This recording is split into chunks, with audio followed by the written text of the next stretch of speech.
Saudi আরব আমার জীবন শেষ করে দিয়েছে। আর কেউ যেন এই সৌদি আরবে না আসে।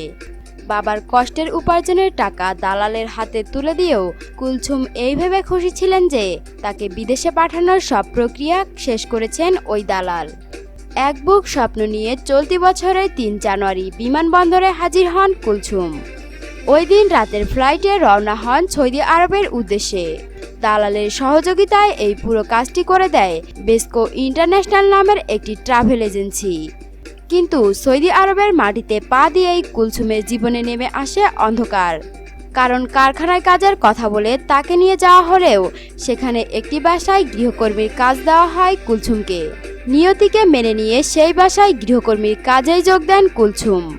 কয়েকদিন যেতেই তার উপর নেমে আসে নানা ধরনের অত্যাচার ও নির্যাতন। গ্রামের বাড়ি কুমিল্লা জেলায়। বাবা ও বড় ভাইয়ের সঙ্গে রাজধানীর পুরান ঢাকায় বসবাস করতেন। বাবা ভাইয়ের বোঝা হয়ে সংসারে থাকতে চাননি তিনি।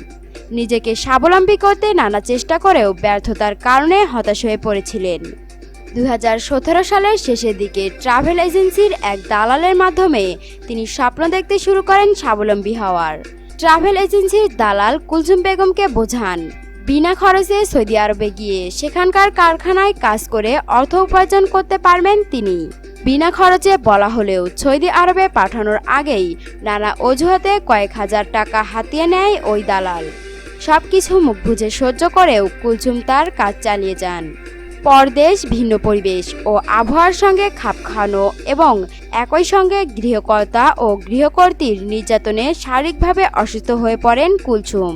তবুও চলছিল মেনে নেওয়ার লড়াই। কিন্তু এত কিছুর পরেও যখন মাস শেষে তার বেতনের টাকাও সময় মতো পাচ্ছিলেন না, তখনই কুলছুম সিদ্ধান্ত নেন আর ভিন্ন দেশে থাকবেন না।